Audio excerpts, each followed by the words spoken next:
At St. Cloud State University, athletics are more than just games. They're an essential part of the Husky experience. From D1 hockey games to championship-winning wrestling, volleyball, and more, there's Husky pride in every corner of campus. Whether you're on the field, in the stands, or cheering from the student section, you're a part of something big. And the best part? SDSU is close to home, affordable, and packed with community that's got your back, in class and on the court. Come see what it means to be a Husky. Schedule your campus tour today at St. Cloud State University, the home of the Huskies.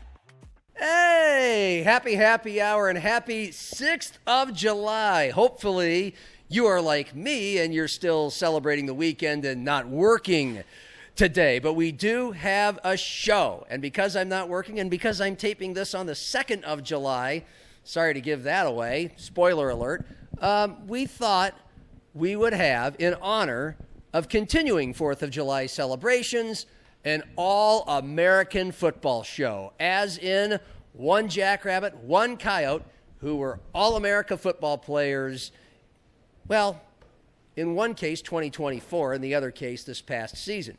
First up, Charles Pierre Jr. You remember him, right? He, at times, was the leading rusher in the Missouri Valley Football Conference, actually finished as the rushing leader that year, top 10 in America, earned All-America honors, and was expecting a big 2025 preseason All-American until he was injured and out for the season, game 2 at Lamar. And then some kid who was a sophomore named L.J. Phillips came in and became the best rusher in the nation. And now he's at Iowa. Well, Charles Pierre is still at USD, and he's got a great story to tell. And back in June, we told that story. He told that story with us. So the Charles Pierre Jr. story encore. And then later on in the show, Quentin Christensen, who was named to a couple different All-America teams as a lineman last year with South Dakota State, cattle rancher from rural South Dakota, already a folk hero because of that, plus the way he and Chase Mason helped stitch together the roster when the roster was heading a lot of it out to Pullman, Washington, when Jimmy Rogers went there and Dan Jackson was hired as head coach. So Quentin talks about that, plus the season the Jacks had in 2025, which had a promising start, a Chase Mason injury, a bit of a comeback, all that as we get ready for 2026. And by the way, a week and a day from now, live on KSFL-TV and SiouxFallsLive.com, Missouri Valley Football Conference Media Day, where chances are we'll be talking to both of these guys about the upcoming 2026 season. But for now, we look back, kick back, relax, and enjoy it. Our 6th of July All-America Rewind Football Show. Quentin Christensen a little later, Charles Pierre Jr. to lead off. He was just named the #1 returning running back in the entire country by Hero Sports, and last season he was named All-America by Phil Steele, by the Associated Press, and he posted a Missouri Valley Football Conference best 1,244 rushing yards, becoming the first USD player to go for over 1,000 in the FCS Division I era. And he's coming back for his junior year, 2025, with the Yotes. He's already in Vermillion. They're already working out. Football is a year-round job these days. And it's a pleasure for the first time to be joined by Charles Pierre Jr. Welcome. And thanks for joining us today. And I got a little wry smile out of you. And first thing out of the chute was that Hero Sports #1 returning running back. What do you make of that? I mean, it's just a blessing, honestly. You know, we do everything for the team, and then, be recognized at that level is, it's everything I ever dreamed of, just getting my name out there. Did you get a chance to go back to Orlando between spring and the end of spring semester and now, or have you been in Vermillion the whole time? Yeah, I got a chance to go home. I went home for a couple weeks and got to, see my family, go to a couple graduations, just even still out there working out, but just being back home, chilling with my people. Yeah. Everything was good. I'm glad to hear that. And you got back to Vermillion just in time for the beautiful South Dakota summer weather. I'm guessing you prefer that to Orlando summer weather? Yes, for the most part. Sometimes it can get hot just like Orlando. Oh, yeah, for sure. But Yeah. overall, definitely, I would definitely rather be here when I it mean, comes to the heat. I've been to Florida in June once, about exactly 3 years ago. It was Fort Myers, so a little further south, but still. Mhm. Wake up 70 degrees and it's a steam bath. It makes you want to drink pina coladas right away, all day long. You You know? can't do that. You can't take a shower and then go directly outside. It's bad. Right. So what is going on with the team right now? Is it mandatory? Is it optional / not really optional? Like, what is your guys' football structure at this time of the year? Because you did tell me that you guys had a workout earlier today. Yeah, so now is everything is sports performance based. Football stuff is more player led. But when it comes to lifting, running, conditioning, all the main ingredients to having a good season, those are all mandatory, of course. But Okay. everything else, football wise, is like I said, it's player led. So it's one of those things where it's voluntary, but it's not voluntary. You need to be there. That's just our standard around here. Absolutely. I mean, this is obviously a national semifinalist team. They're going to be ranked in the top 5, maybe the top 2 or 3 when the big preseason polls come out. Already number 4 by Hero Sports. So things took a drastic change for the elite in Vermillion this past year.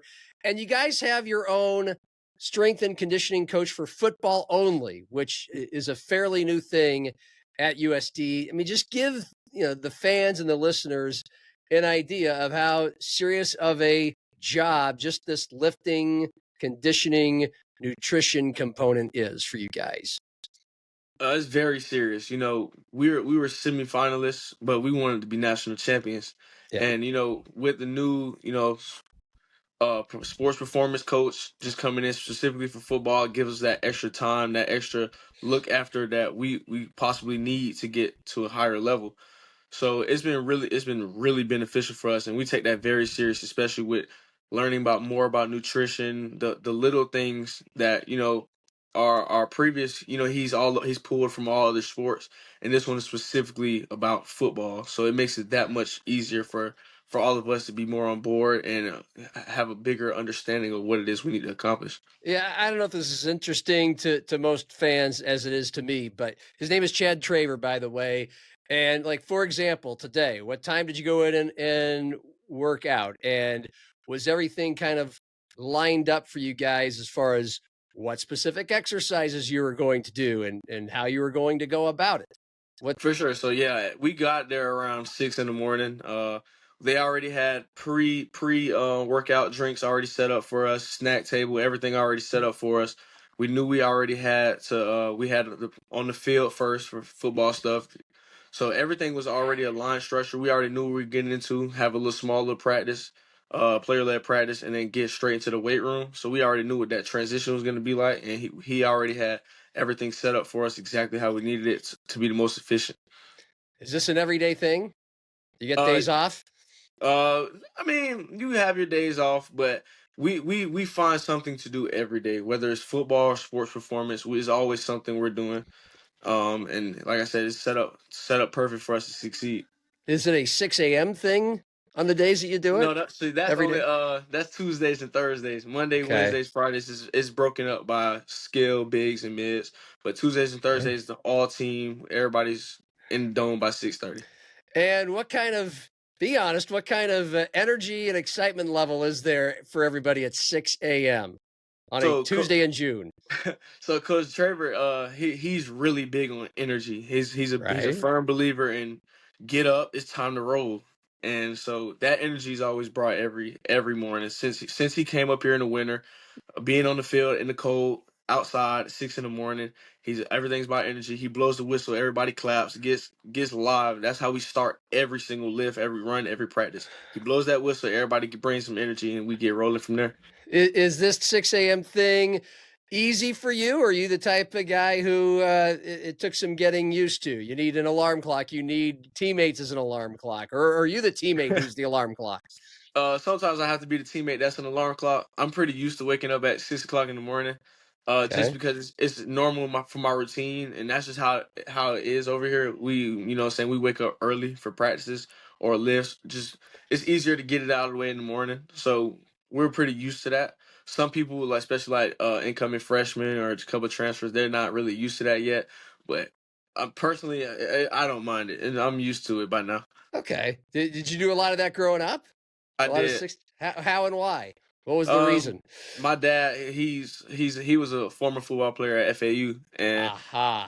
his big thing was, work while they sleeping. So before, even when I was in high school, middle school, we would wake up early, work out, and then go to school. That's just how it was for me. At home, or would he take you to a gym? So it's either he'll take me outside to go run, or when I got to high school, that's when he finally let me pick up a weight. Then he would take me to the gym at like 5:30, 6 in the morning before I got home to go get on the bus. Okay. So, regimented guy, serious guy. Did you have any brothers or sisters that you would do this with? Yeah, my brother JJ. So I have three siblings. I have two brothers, one sister. Okay. Me and my older brother, we worked out together. All right. You just said that he finally let you pick up a weight in what, high school? Yes, sir. Okay. So were you wanting to pick up weights before then and he wouldn't let you? Yes, because my dad, he always was like, we need to get the basics of stuff down, let your body grow a little bit more before you start touching weights. So all I would do is push ups, sit ups, pull ups. I would never be able to touch a weight. He'd never let me touch weights. Well, I mean, a lot of people don't lift weights until after they're in high school. So if they're not athletes, so I mean, so how cool was it when you got to finally lift some weights? Yeah, it was cool, especially because my dad, he loves the weight room. My dad is Yeah. like, he's the type, he'll incline bench press 405. So Oh my I'm like, I God. want to do that. And he wouldn't let me because he was like, I want you to be safe. I want your body to be in the best position that it can. So I'm gonna let you get a little bit older, and then that's when he finally let me when I get to high school to play high school football. Okay. So is he still a 405-pound bencher? Yes, Oh my God. yes, he's Okay. still. Every time I go home, he's still the same way. He's never gonna change. His gym is his sacred place. He loves the gym. I love to Okay. go to the gym with him. Just because I already know I got something I'm chasing after. I want to be stronger than my dad. So Sure. Wow. Okay. Well, that was the next question: is how close are you getting? not that close. I'm getting there, but man, he's in a different world because all he do is lift. I would say that's his safe place. Okay.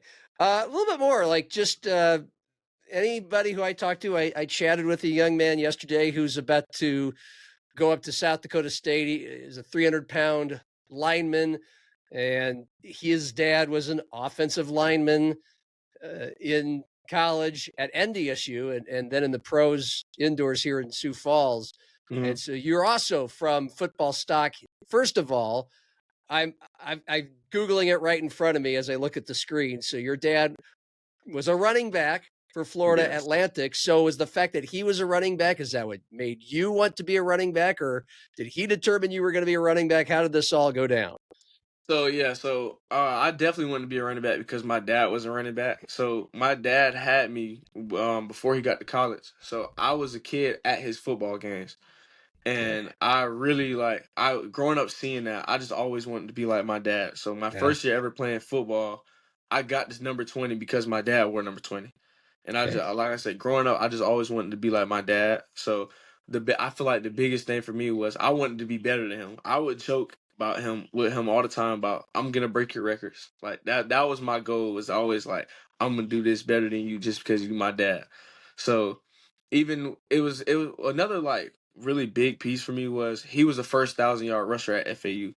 So Yes. for me to be a first 1,000-yard rusher in the Division I history here, it meant a lot to me because it just felt like history repeating itself. Yeah, that's awesome. I mean, he played all 4 years. He had over 500 yards each and every year. I'm looking at it right now. All Sun Belt selection. Those are on some teams, correct me if I'm wrong, that were coached by the legend, the Miami Hurricane legend, Howard Schnellenberger. Yes, that was his Okay. coach. Okay. I mean, I figured I didn't need to look that one up because I remember that. Interestingly, because I remember the Golden Gophers, I Mhm. believe, lost to them. Maybe, or at least I remember them playing a close game with FAU back in the day. But So that makes me ask you, okay, first of all, have you seen the U? Have you seen the ESPN 30 for 30 on the U, on the Miami Hurricanes? Oh yeah, my they're not gonna tell you this. My parents, because they grew up in Miami, Okay. they are a really big Miami Hurricane fan. Okay. Here we So go. so So I know a little bit about the U. was that a big reason why your dad played for Howard Schnellenberger at FAU? I don't think that wasn't really why. It's just it was the best fit for him at the time, Okay. and so he loved his coach though. I bet he did. Did you ever get to meet the guy? When I was a kid, Yeah. I haven't seen him, obviously, unfortunately, but Do you have as a any? kid. Do you have any first impressions, or would your dad ever talk about him and the way he coached or led? Yeah, he'll always mock him, like, to be funny. But he used to make jokes about it, but he loved him. But I said, I was so small at the time, I don't really remember much of it. So did you grow up a Miami Hurricane fan? No, I grew up a Bama fan. I was always a Bama fan. Why? I have no idea. It's just it was something about it. I don't know. I was a big fan of like Derrick Henry, Sure. it's like Mark Ingram, all those guys. And then I just always was a Bama fan. I could not tell you why. Okay. Did you have any other big running back favorites, like the posters on your wall, NFL guys? Oh yeah, that you wanted to model? Sure, Marshawn Lynch. He's my favorite running back. I was Okay. Marshawn Lynch, DeAnthony Thomas, and he's not really a running back, but Tavon Austin. Those are my three favorite football players. Okay. And what made them? Their styles, Their style, like their style, their highlight tapes on YouTube. Yeah. I used to watch them all the time. What kind of runner are you style-wise compared to the way your dad ran? I would say we're kind of similar. He was more power back. So my dad, he was more power and speed. I'm power and speed, but I feel like I have a little bit more to my game just because the game has evolved so much more from then. So like Sure. now I can be more involved in the pass game you know, that's really like the biggest thing is just being more involved in the pass game. But I like to play big and I like to play fast. So I can play any way the coach needs me to play that game. So there you go. Most people listening to this have seen the U. They're familiar, therefore, with just how big of a deal youth football is and was 40 years ago when Howard Schnellenberger, 45 years ago when Howard Schnellenberger took over the Canes, and has ever since. And you grew up in Orlando, correct me if I'm wrong. How big of a deal was it there? Can you give us a glimpse into just what percentage of kids went out for football and how crazy popular the sport was and how into it the parents were and all that? Yeah, for sure. So Orlando, it's not for people might think for a lot of people it's so much to do, but in the areas that we grew up in, football was everything. All we did was play football. So everyone in the neighborhood was on the football team, regardless. The parents were really invested. The coaches cared more than the kids. It was serious out there. So that was youth football was the biggest thing. You would have a lot of celebrities come out to the youth football games, like big names in the city, like rappers, all the people we looked up to, other athletes like Chris Johnson used to come to the games. All those type of like people used to come to the game. It was a really big deal. The rivalries were crazy because we all went to school together. So it was a really fun time, and it meant a lot to a lot of us. Well, I was going to say specifically for you when you mentioned that it was more important to the coaches than it was to the kids. Again, you were born into football. You always wanted to do it. You wanted to be like your dad from, it sounds like, as long as you can remember. But did that seriousness about the game from a lot of people you were around, it can beat some kids down to the point where they don't enjoy it and don't want to play it anymore. But what kind of an effect did it have on you? It didn't really have too much of an effect on me because my dad was always the type, he gave me that choice where he was like, you don't have to do this. He always told me like, you have your own path. Whatever you decide you want to do, that's on you. He said, if you want to play football, he said, don't complain about nothing we do because I'm gonna make it hard for you so you can be great. But he was like, but if you don't want to, that's on you. But I used to tell my dad all the time, I want to play football and I want to be like you. Okay. and the rest was history. How did he make it hard? Or have you already mentioned that? Just waking up early. He would always push me to the point where I felt like I was gonna die, and then he would say, "That's enough." Okay. But it really showed. It really showed up because, especially in youth football, I played both ways. I didn't never took one play off. I was in the play. I was in the game every single play. Offense, defense, kicker, kick return, whatever you needed. I was in. I was in the game, and it paid off, especially at a young age, because I obviously I was all over the field. I was very well conditioned. I was strong. I was smart because I grew up with a good football player who was a Sure. mentor to me. Always a running back. What position did you play on defense? Oh, I played linebacker and safety. Okay. And you just strike me as a type that enjoyed the hell out of hitting people. I did. I really did. I used to love coming on blitzes. I used to come light linemen up. That was my game. I loved it because I'm a running back, so I know how running backs think. Yeah. Well, I mean, when did you first start playing tackle football? What age were you? I think I was 8. I think I would say 8. Okay. And so do you remember any big moments? Let's just stay on the defensive side and hitting guys, like where you lit a kid up and you felt right away like, oh, wow, do I like this? I can do this over and over. Was there a moment? I do have a moment. It was in a championship game, Raleigh Ravens versus Steelers, because I played for the Ravens. They tried to run a little fake reverse in the championship game that they beat us on in the regular season. He came around the corner. I lit him up so good. I was like, I can do this for real. I always thought after that, I thought I was gonna be a defensive player because of how much I enjoyed that. Yeah. Did you hurt anybody bad? Unfortunately, a few times, but it wasn't on purpose. Well, sure. Well, I mean, it was, but you didn't mean to hurt him that bad. Yeah, I never meant to hurt anybody. Right.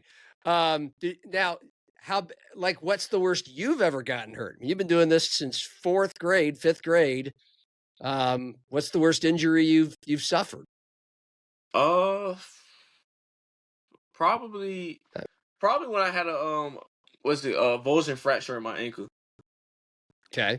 How old were you? I think that was it. Other than that, I'm blessed that I didn't have like really bad injuries. Yeah. But I would probably say just like that fracture was so annoying. I had it my senior year of high school. So I played my senior season, the whole season on a fracture. You played through it. Okay. I played through it. That's why it was so bad. Did anybody at any point try to stray you away, or did you become aware of, at some point, the knocks, I guess, against being a running back, just because it's one of the positions where you're in harm's way the most? You know, the running backs famously don't last very long, if they even make it to the NFL, just because of the wear and the tear. I had an uncle who played. He was in the NFL for about 5 years. Mm-hmm. And he played a little bit here and there, wasn't a big star. And then I remember when I was young and I asked him, why only 5 years? You know, and he's like, Yeah. Are you kidding? Do you realize how much longer that is? Yeah. Than most running backs get? So was there ever a warning to you about, hey, this, you know? Yeah, it definitely was warnings about it. People used to tell me all the time, like, why you don't switch positions, like, if you want to, like, make it like a different career out of it. But I was like, I just really enjoy playing running back. Like when I first got to high school, I went out with the receivers at one point, and then the running back coach, his name Coach James Washington. He played at NC State. Okay. He went and he said, "You come with me. I know your dad. You playing running back." And and I kid you not, that was the end of that conversation. I just went to go play running back, and it was that. Do you like running through people or around people more? I like doing both because I feel like honestly, my game, I can do both, and it depends. Because if it's somebody bigger than me and I run somebody over that's bigger than me, it always feels better. Okay. I would definitely say that, but like I like to run around people too, just so sometimes I show you like you can't touch me. Is it hard to decide in the moment which of the two options you're going to choose? I guess it depends on the play call and the nature of where the play goes, but you know, is it always a decision like, am I going to try to go right at him or fake him out or what?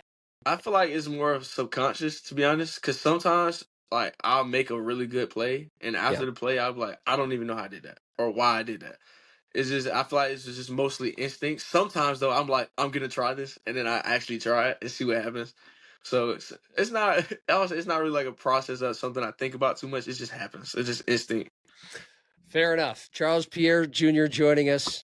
It's been fun so far here on Happy Hour.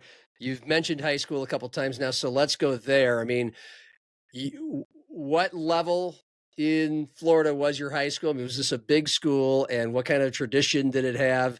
What kind of eyes were on you during those times? So I went to Ocoee High School. I believe we were 7A or 8A. I can't remember which one That it sounds was. big. That sounds big. Yeah, I was like growing up in Orlando, all the public schools are really like bigger schools. Yeah. So, we weren't like the best team, but we always had like really good athletes on the team. But our culture is almost like exactly how it is here. It's like we everything is a brotherhood. So I'm not sure if you're familiar with the 300 with the Roman Empire. Mm. That was our thing. We were the 300 because people always overlooked our school because we had like smaller teams and whatever. But it was like as long as we stand together, can't nobody beat us. And that was our big thing. But our culture was that, and our culture was we gonna be the toughest people on the field regardless. Because every week we played 4 or 5 stars, and we could hang with everybody. That was our mentality. We could hang with anybody. And you ran for 1,260 yards, 18 touchdowns as a senior. Were you getting some interest from colleges before your senior year, or did you kind of have to wait your turn? So I played my sophomore year. That was my first year playing high school football. Was my sophomore year. Mm-hmm. Freshman year, I took a break. I wasn't sure if football was what I wanted. I was going through like a little phase where I was just thinking about what I really wanted to do. So I didn't play football freshman year. Sophomore year, I played. My junior year, I played 3 games, and then I had to get surgery because I was born with an extra bone in my leg. It's called osteochondroma. Okay. And I had to get it removed. So I was out for my junior season as I was picking up interest from colleges. And my senior year is my first year getting able to play a real full season. Wow. Okay. There's a lot to unpack from everything you just said. Okay. The extra bone, let's go there. Did you always know you had that extra bone? And why was it not until, if so, why was it not until your junior year of high school where then that's when you needed to have it removed? Yeah, so I always knew I had it. People used to call me alien leg because my leg always looked so much bigger because of that bone that like it literally stuck out. So if my femur's like this, the bone was like this. It used to stick out like this. So it was like a big like a big knot on my leg. So people used to say I had an alien leg. And as a kid, they didn't want to remove it yet because I was still growing. They didn't want it to move mess up my growth plates in my knee because it was right next to my knee. So once I got to high school, we played a team, and I got hit directly on the bone, and then the bone actually like fractured. So like the bone was actually like hanging off like this. Did it poke out of your skin? I mean, was this during a game? Luckily, it did not poke out of my skin. Okay, but it was really painful, and it was because I knew what had happened when it did happen. I didn't feel it till like after the game though because my adrenaline was rushing. Okay. So I played on it, finished the game, and then I got to the next day, and I was just like, Mom, I can't walk. And so we went to the doctor. They told me I had fractured it, and then I got it removed like a month later. And then they told me that the reason that it was smart to get it done then was because if I got it younger, it was a very high chance that it could mess up my growth plates or that it could grow back very easily. So the older I got, when I did get it removed, they said that it's still a chance that it could come back and grow back, but it's better that we did it now. Okay. How early in the season was that when that happened? That was after the 3rd game of the season. And then you're out the rest of the season. I mean, and you were already getting looks from colleges and stuff. So yes, like what? I mean, obviously it was painful physically, but also mentally. Where were you at when you're just like, damn, my junior year's gone? So mentally, I was in a really dark place because I didn't play my freshman year because I was already thinking about what I wanted to do for real in my life. I didn't know. And then to my junior year, which is supposed to be my breakout season, my first 3 games I played really well and was getting a lot of interest from colleges. And then from being able to from playing to not playing at all, and this is supposed to be my biggest year, it was hard, especially because COVID hit as well. Hmm. So that made it that much worse, especially knowing that, the people that are in college and get another year and all this crazy stuff, and I don't have an opportunity to put my talent on display. So how did you deal with that? Just really talking to family, just keeping high hopes, praying, keeping God first, let him guide the path that he had for me. Yeah. And then I just made it in the back of my head that no matter what, my senior year, I'm going to make sure I go to college. And so take me back to your senior year. You can start at the beginning, the motivation level you had, or just take us through all of it because it turned out roses for you. Why do you suppose it worked out so well? I feel like it worked out so well because I was patient and I trusted what God had for me. I already knew that if I was selfish about what I wanted, I could have tried to come back earlier in my junior season and made it even worse. But I decided, I'm gonna just be patient. I'm gonna let it heal and do what I have to do. And I went in with a very high optimism about everything, regardless.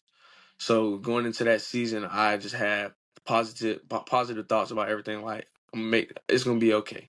I understand my talent. I'm gonna show the world my talent as well, and we're just gonna rock out like that.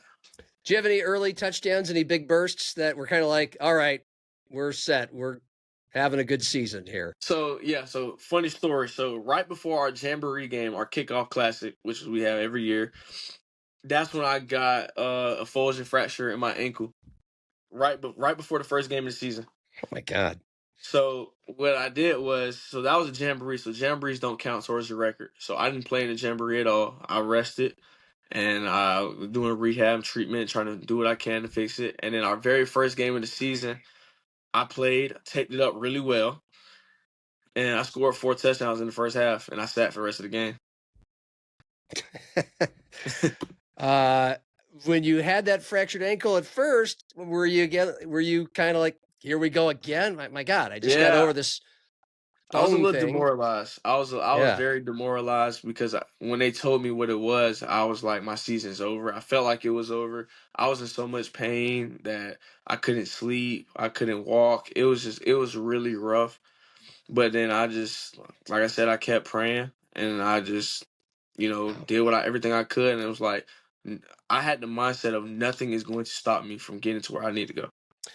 And before we get to your time at USD and how you got here, I have to walk it back to a guy who had, since you first remember that you loved football, you wanted to play running back. Your dad was a running back, big star in college, and that's all you wanted to do. And you started early, tackle football, 4th grade, and then you sat out your freshman year of high school because you were starting to think you weren't sure if you wanted to do football anymore.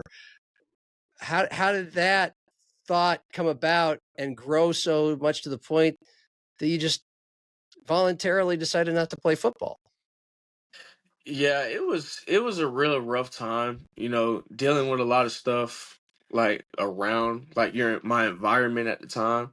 I lost a couple friends along the way that, rest their souls. And I was just really in a dark place. I wasn't sure what was going on. I was just worried about school and worried about my family, thinking about how I could help them because they were going through a really tough time at the time as well. So I wasn't even thinking about playing football because I didn't want to put an extra burden on them at the time just because of how the situation was. So I just decided to sit out, just go to school, handle my business there. And I was like, if football is for me, then I'll try again next year. Okay. If you mind sharing, that's okay. If you don't mind sharing, what was the tragedy, or what was the death in the family that was close to you, or that led to the hard times for the family? Yeah, it was a few deaths. Like when it was when my dad's dad passed away, my grandfather passed away. That it was really rocky for a while. Okay. and it was just when my grandma on my mother's side passed away. It was everything was like seeming so back to back, and everyone was really down, and it was just a lot. And mentally, I didn't even think I wanted to play football anymore because I didn't have that enjoyment for anything at the time.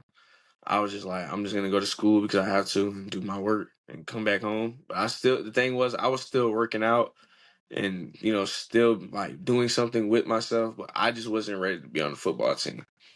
And so what nudged you back to football? Was it you? Was it somebody else? I think it was more me and my brother, because my brother he wanted to play, so I was like, I go out there. I'll say because I do miss playing football, so I'm gonna go out there and I'm gonna play football, and then I just started playing football again after that. And what was it like to get back out there? Did it feel good? Felt good. It felt good. At first, it was hard because like I obviously haven't played in a minute, and obviously these are a whole bunch of new coaches. I don't know these coaches from nowhere. I'm starting at the complete bottom. But it quickly changed really, really fast. Sounds like it. And then I still have to do some house cleaning and go back a little further. And the nickname Alien Leg for that extra bone in your leg. Was that, did you get a lot of teasing from kids in school about that? Or would nobody dare tease you anyway? I mean, No, no, you no, got no. the nickname, but Nobody okay. teased me. It was more from like the coaches that used to call me that. Like Okay. the players never really said nothing, or like my classmates never said anything to me, just because I was well respected around my school. Yeah. I was, what I'm saying, I was cool with everybody. I was, how it is like when you're a kid, fastest kid in the school, one of the coolest kids on campus. That's really how it was. So. Well, no, I don't know what that's like. I have no idea what that was like. That was not me, but I figured that was the case with you, that no one was going to mess with you anyway. And so let's go back to the senior year. You're tearing it up. And okay, which colleges are calling and where was USD in the mix? So my first offer was Southern Illinois. Okay. That was my first Division One offer, and then USD was my second offer. They were my second offer. Coach Phil or Coach O, he used to be here. He came down to Florida. He Okay. came to one of my practices and he talked to my head coach and was like, "We want him." I believe this was around week 4, maybe week 5. That's when they came and they offered me, and yeah, I stayed in contact with them, and then it was that at the end of the day. What other colleges had interest? Did any colleges around more your neck of the woods? Yeah, so I had a lot more interest from like schools that were closer, like USF, Florida State, Miami, like FAU, FIU. Those were more like interest, Okay. especially like with the transfer portal and the COVID, all this being at like the beginning of all stages of all that. So originally I was planning on going to USF, but they actually pulled my scholarship to bring in a transfer from Clemson. So that's when I fully, because USF, my uncle went to USF, so I already had some ties already to that school. Yeah. So then my main 3 schools that I was looking at coming out of high school were Southern Illinois, USD, and Tennessee Tech. And how did these guys from Southern Illinois and South Dakota find you?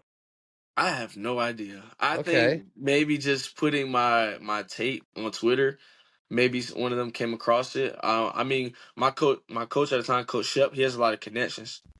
Um, But I don't think he knew any of the coaches at either schools, honestly. I think they just found me on Twitter, like with my highlights and stuff, and reached out to me. Yeah. And what do you remember about your recruiting visit to USD? Yeah, I remember like it was yesterday. Okay. It was really nice. It was my first time like coming to an area out here. Like this is my first time really being away from home, like this by myself, because my parents had stuff they had to attend to, so I came by Okay. myself. And one, it was cold. That was my first time being in the cold. But it was really like when I seen the dome, my eyes lit up. I had never seen nothing like that before. So it was nice. Everything was smooth. I really enjoyed my visit. Just seeing the facilities, the field, seeing the history that the school had. It interested me way before I even came on my visit, just from the PowerPoint that they showed me. Okay. Did you get a chance to go to a game on your recruiting visit, or was it not I did during? not. I Okay. Okay. came. My visit was December 2nd to December 5th or the Okay. 4th. Had you visited SIU or Tennessee Tech at that point? I visited Tennessee Tech right after. Okay. And then I had an unofficial visit to SIU during the season. So I got to see one of their games. And so kind of what made the difference for USD? Why'd you I feel like honestly just what I was getting from SIU personally, it just for me and my family didn't feel like the best move because originally I was committed to SIU after that visit that I had up there. I originally was committed up there. I came to USD on my visit I was honestly blew away to where I was just like, yeah, I don't think I'm gonna go to SIU. Okay. And kind of what made the difference between those two? The difference, I feel like for me, it was more of like you can feel it. Just it felt USD just felt more genuine. I'm not really sure how to explain it because like SIU didn't do anything wrong or anything, but the vibe I was getting more here in Vermillion and with the coaches, it felt more at home, I should say. Yeah. What? Which coach was the one that reached out to you and originally kind of got the wheels turning Oh, for Coach USD? Phil, Coach Okay. O. I don't know how to say his last name. We just knew Okay. I just knew him as Coach O. Yeah. And I'm just trying to. So he's not. Is he not there anymore? No. So Okay. crazy story actually. He left right Yeah. after I signed. Oh, okay. Where'd he go? Yeah, he left right after I signed. Okay. Do you remember where he went? I think he went to Peru State. Okay. So, I mean, right, he left right after you signed? Is that what you said? Yes. He left Okay. right after I signed. Did it make you kind of reconsider things, or did you like enough about your visit there and what you knew that you're still going to go to Vermillion? Yeah, I knew either way it went, that was the best decision for me. That's especially how I felt at the time. I was upset though because just the way it happened, you know, obviously I know it's a business, but I would at least would have liked a heads up or to even reach out to me and tell me that you're leaving. I never got that from him. Okay. But you still were like, there's plenty else there that Yeah, I'm I was looking forward to going to it's see. enough there. Yes, and my host made it very easy to be around the team. I had Mike Mansoret, he was a running back here, number 7. Okay. He showed me everything, showed me all the running backs, and that's when I met Travis Tice. So it was I already had in my mind like this is people I'm cool being around for sure. Was there any part of you coming from such obviously a large city like Orlando and such a warm city like Orlando, and then you come to Vermillion, which is one of the smallest Division I cities Yeah. in the country? I mean, or were you just like, you like the football stuff that didn't matter? Like, what did you make of that It was justification? Yeah, it was kind of exactly what you said. It's like the football was so up here for me that it didn't really matter. Like honestly, Vermillion is very simple. You know, being in Orlando, you live a very fast life. Your environment is so much different. Like it's just a whole different world out here. Like here is like I feel like I can relax if that makes sense. Like the I was saying like for me, I don't have a problem with once I could like told myself you cannot compare Verm to home. I had no issues being out here. I actually enjoy being here. I don't even sometimes I don't even want to go home as much. I'd rather stay here. Very cool. When you came into the program, this was under Bob Nielsen, this was a program that was good, but it's in such a tough league. And the Jackrabbits right there, a tough bar to reach. And what do you remember about some of your early years, before you kind of became the guy or the one-two punch with Travis Tice, and just the environment of the program and where you guys thought you could eventually be? Yeah, so my first year when I came up here, we went 3-8. I didn't play much. I redshirted. I knew from just going throughout that season that we had the talent to do what we wanted to do. I feel like it was more individuals on the team than it were teammates, if that makes Okay. sense. Yeah. And I feel like that was our biggest thing. And then after that, that next year we ended up going to the quarterfinals. With the team was a lot more closer. We changed how we did things around here. and it was a complete 360 from what it was the year before. And that's when I started playing a little bit more. That was my first year playing, which was my redshirt freshman year. Yeah. So we had a lot of new additions to the team. Especially Bauman became a big factor for the offense that year. So it changed a lot, and it was from there. I mean, you've seen what it's been for us. It's just the little changes that we have, just for bringing in the right people, right staff, everything just started to come together how we wanted it to come together. Yeah. And I want to get to all that, especially Aiden, but back to that first year, that 3-8 year, 2022. Some crazy stuff was happening. It changed offensive play callers during the middle of the season. Yeah. And Bob Nielsen, the head coach, was calling the plays. And so this just gets to Bob in general, because obviously he was the head coach when you were being recruited and when you committed. And just start with, what were your initial impressions of him?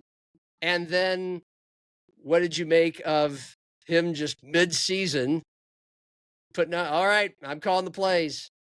Yeah, so when I first met Coach Nielsen, I mean, he's a really easy person to talk to. You know, you can tell he has a genuine soul and he really cares about his players.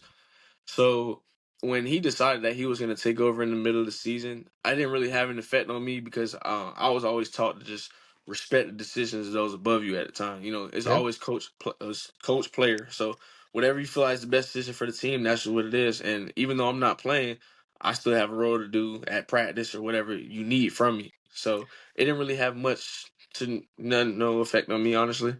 What were your observations of the way he went about handling the offense, practice, calling plays? Just what was his, I guess, demeanor, or what stood out to you? Oh, no, I wouldn't say nothing really stood out. It was just a lot more active. He was very active when it came to calling the plays and stuff. So, like, when he came in calling the plays, he's the same coach from when he was calling plays to which was his last season last year. It's just at that time he was a lot more active with the offense. You know, actually getting back there and calling the things that he wanted. So he's what you get from him every day. He's the same Coach Nielsen. Love that guy. Seemed like it. Okay, so 2023, things kick into high gear. I mean, Bob has said that numerous times, that 2022 is just crazy year, but we knew he had the talent. You mentioned, it sounds like things are a little bit more unified. It's a team, not a collection of individuals. And the first individual you mentioned was Aiden. So what do you remember about him once it was apparent that he was the guy? What was it about him? I feel like Aiden, he has just this leadership in him that you can't coach out of anybody. It's just that motor he has to lead a team. It makes you want to play with him regardless. Like, especially as a running back, the way he is, how he carries himself, how he cares about the team, it makes you want to protect him no matter what. And because of that personality he has and that leadership, everyone followed suit. So him stepping up and being that person for the team that we needed was just a big piece of our success for that season.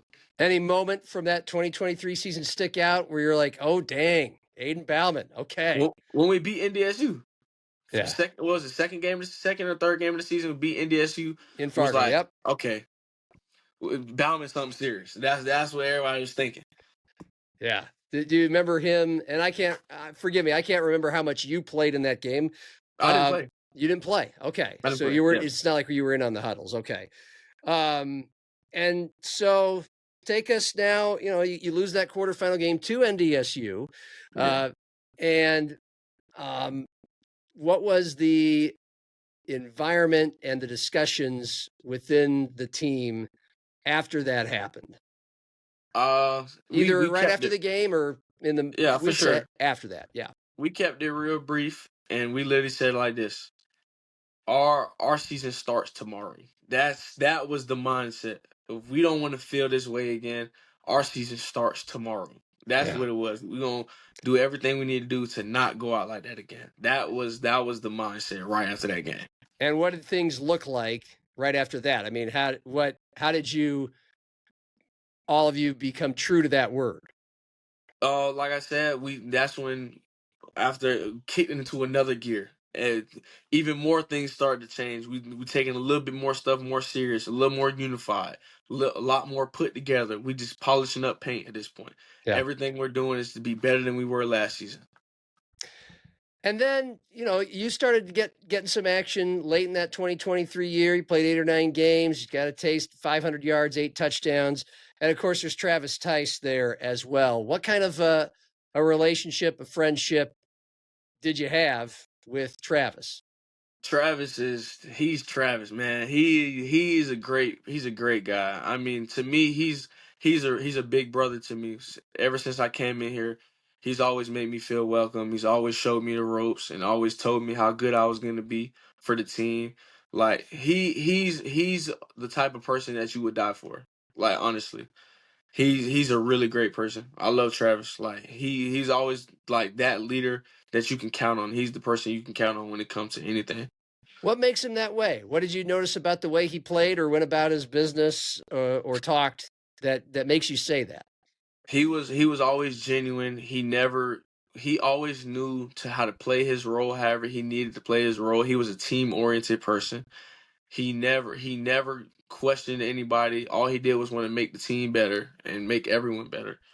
That was his mindset. He was always a big brother to everybody on the team, and that he had that motor of wanting to be great. Every time he touched the ball, he played that play like it was his last play ever, and that's what was something I respected about him. He's a quiet guy who said very little whenever the cameras were rolling around guys like us. Was he the same way, kind of weight room practice, or was there a different side of him? He's very vocal. He's a vocal leader. He gonna get everybody in line. Trav, like especially when it comes to stuff like this, he doesn't say too much, but when it comes down to business and getting stuff done, Travis is the first one in line to make sure everything is good. That's how he is. Any specific memories that made you go, "Whoa, okay, Travis, okay"? Yeah, he got into it at practice with a couple players and coaches. He was upset. He was upset. We were doing tempos. One of the defensive we were in no pads. One of the players had hit one of our offensive guys, knocked him on the ground and got him hurt.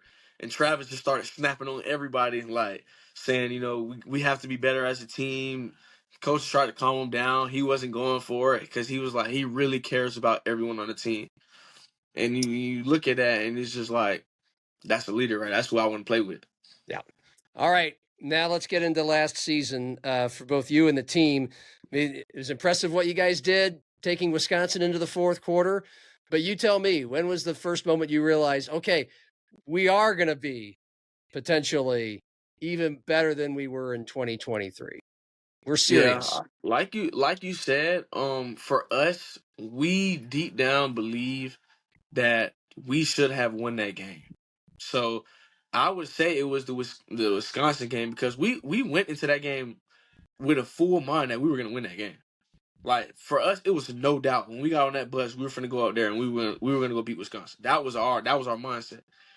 And when we seen how we played and we went back and realized how we beat ourselves that game, we knew that we can make something happen this year for sure. And then after that, we went on a bunch of winning games, and we already knew what it was going to be like. Yeah, I mean, for you burst right out of the gate, 136 yards, 13 carries. That's 10 yards a carry against Northern State in game 1. You had the leading rushing total against Wisconsin with those 83 yards. So when was the first time you realized, first of all, you're kind of splitting going back and forth with Travis? What was that like for both you and him? I feel like for both of us, I mean, we had no problem with it. We both knew what we were both capable of, and you can see on film, it's a lot of times we're on the field at the same time. We both bring a different aspect to the game. So like a lot of people call us thunder and lightning. We always struck different. So for us, we were just like, whoever has the hot hand, give him the ball. That's just how it was. That's just how it was with us. It was just like whoever has the hot hand, just let them cook. Okay. And so it's fun for either of you to watch each other when you had the hot hand? For sure. For sure. Like like being on the sideline, some people, they don't like to be on the sideline. And, some people want to be on the field, which we all want to be on the field. But when you see Travis Tice jump over somebody, how can you not be excited? You know what I mean? Like, it's always fun. And that's what I love best about the running back room was everyone was always supportive of each other when it was their turn. All right. We could walk through the SDSU game. Did that hurt more than the Wisconsin game, considering Yes. how close you were there? Yes. That rivalry will always be deeper than any other game we play just Sure. because it's them. Yeah. So for us, knowing that we could have won that game and how much stuff, how we beat ourselves and a couple things that didn't go in our favor, that one it really hurt. That one hurt because we don't like losing, and we especially don't like losing to them. I want you to let's spin it forward to the NDSU game at the end of the year. You're down by 10, 4 minutes left. I'm guessing you were in a huddle or two. And you've mentioned Aiden Bauman's leadership. I'd love you to take us to some of those last 4 minutes that you talk about lightning in a bottle. Yeah, so for sure. So those last 4 minutes, NDSU had put up a big drive and they were winning. In the huddle. Yeah, 99-yard drive, right? They took it all the way. They had a really long drew out the whole clock. Most of the fourth quarter. Yeah. And we're in the huddle, so I was in, especially for a lot of the 2-minute stuff, I usually go in the game. And Bauman was like, we're not losing this game. I hope y'all know that. We're going to win this game. So we're all in the huddle. We're talking. We dapping each other up like, let's go win this game. And that was it. Just started with Bauman saying, we're not losing this game. He's like, pick your heads up. We about to go score. We're going to get the ball back, and we're going to score again. Yeah. And that's exactly what happened. Yes. You scored pretty quickly. And then, sideline, you got to wait see what the defense does. But now what's he saying? What is it like? I'm guessing he's in the huddle. I'm telling you, this is our game to win. Everyone relax, focus. We're going to go out here. We're going to do what we do best. We got the best 2 men in the country. Let's go win this game. Goes out there, wins the game. Describe the Dakota Dome when the clock struck 0. Eruption. That's the best way to explain it. It's cliche, but it was electric. And you can feel it from everybody in there. That was the loudest I've ever heard the Dome in all my years here. For some people, I can definitely tell you that was probably the best time of their life. Like it was amazing. It felt great. What I've always enjoyed about any big win in the Dome, there was the SDSU Hail Mary in 2021. Were you on the team? Were you there yet when that happened? No, you weren't. You were. I got up there. That was right before you got up there. Also, the Cal Davis game. That was. You talk about a wild and crazy game in the quarterfinals that went your way. But once they're over, the way the team comes over, student section's right there. You get underneath the student section, start singing the school fight song. That to me is kind of like what is the best of college football and college sports. Are you one of those guys that gets a little tear in your eye when that's happening, a goosebump or two? I get goosebumps. I don't get really teary-eyed, but it's you can just feel the energy in the air, and especially you go to the student section, sing our song, take some pictures. It's a good feeling. It's I love it. All right. We're getting close. A lot of big things have happened since the end of the season, but I do want to take us to Bozeman, Montana, that Montana State game. I'm sorry I keep bringing up painful memories, but these are such great games that are showing where you guys are at with Wisconsin and SDSU and now Montana State. But again, Bauman, Nielsen, whoever, you fall short in that game. What kinds of things are being said or felt? So it was rough after that game because, like I said, every game we did lose, we felt like we should have won that game. And for us, it was just like, it's the same messages. We got to come back better next year. It's always, we went to quarterfinals. Now we went to the semifinals. Now we have to go win that championship this year. We can't go backwards. We got to keep going forward. And that was really the message. Like I said, like we said the year before, season starts tomorrow. And that's exactly what our message was last year. Season start tomorrow. We will be better. When did you find out that Bob was retiring? How long after that For game? our first meeting back, coming back from break, he came and told us that he was done, and it was an emotional day for sure. Coming back, and losing our head man. It was rough. How surprising was it, or was it surprising? Had you maybe Honestly, heard that might happen?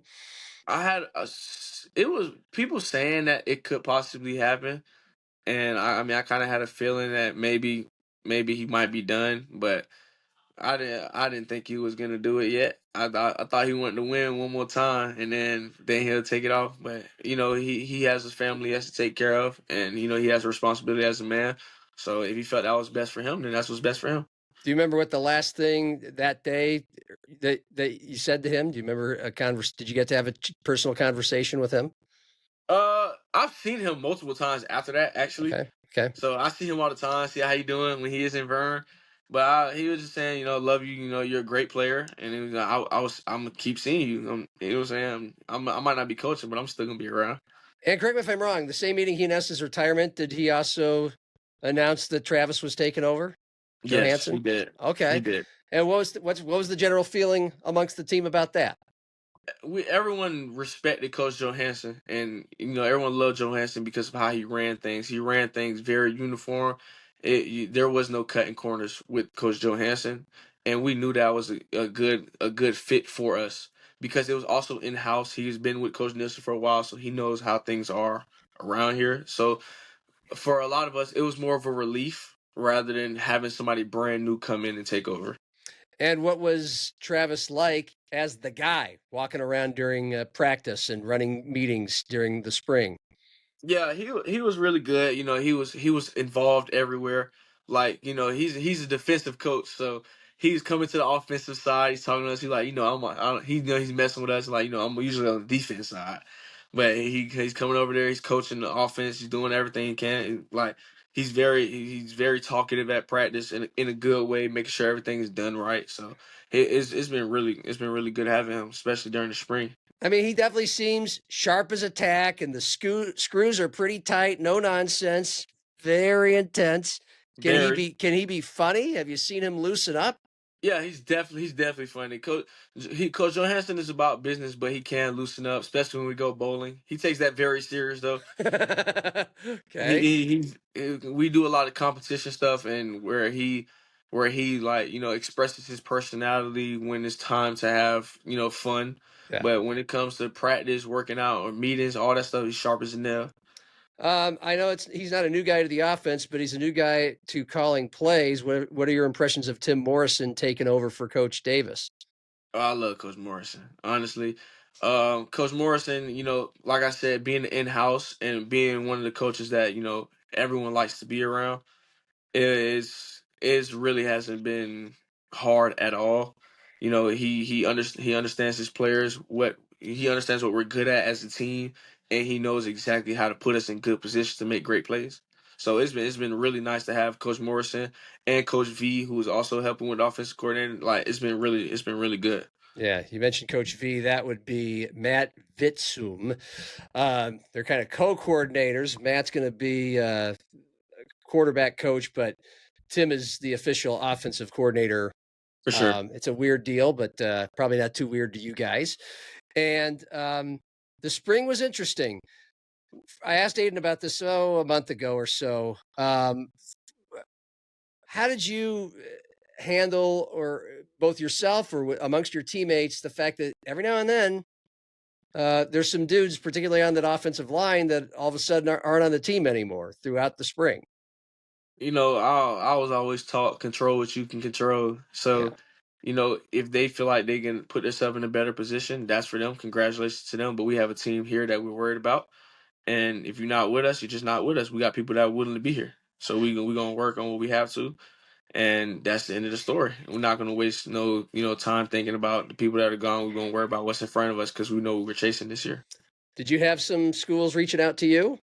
to try to pluck you away? Nah, I didn't even entertain any of that stuff. I already knew in my head what I wanted, what I was gonna do, so I didn't even entertain anything. You didn't entertain it, but did anybody? I mean, somebody had to be smart enough to reach out to you if they even saw your stats and your highlights. I wouldn't even know. I don't be on social media. Nobody has my phone number. I know how that game goes, and that wasn't the game I wanted to play. So yeah, you just wanted to stay put, huh? I just wanted to stay put. I talked to Travis. Tice graduated, and I knew that I would have to step up in a bigger role. And Aiden Bauman coming back, I was like, this is our chance to run it back one more time with Bauman. By the way, I asked Bauman, and we're landing the plane here. I really appreciate your time. I asked Bauman For sure. about you, and he said that he remembers when he knew you were going to be good, when you took a check down he threw to you against Drake, juked a guy, and then plowed another guy over. And Aiden said this guy is legit at that point. Yeah, I remember that. That was his first touchdown pass of the season too. Okay. Yeah. That's what makes it funnier. Yeah, that was his first touchdown pass of the season. There was a lot going on in that play. Yeah. I love Bauman. He's a great guy. And me and him play all day. He told me I could crack you open with some video game talk like NBA. Well, we didn't need to do that. I said, what would we need to loosen Charles up for this chat? And he said NBA 2K. But we didn't need to talk about NBA 2K. Are you good at it or something? I'll be on that game a lot though. That's what I do when I'm away from football and I want to chill, have my own time. I play 2K with my homeboys. Are you a Magic fan? Yes. Okay. I'm a Magic fan, but I'm a LeBron fan. Okay. Do you have LeBron? You have a LeBron, Michael Jordan weigh in here, or do you? I feel like you like who you like, but I like LeBron. That was it. I don't be arguing with people. They be doing too much. Okay, fair enough. Look, this was a lot of fun, and I'd love to do it again soon. We probably won't go this long just because we had to get to know you, and for sure, that's cool. It's a hell of a story, and look forward to seeing the next chapter this fall in Vermillion. Thank you, I appreciate it. Thank you for having me.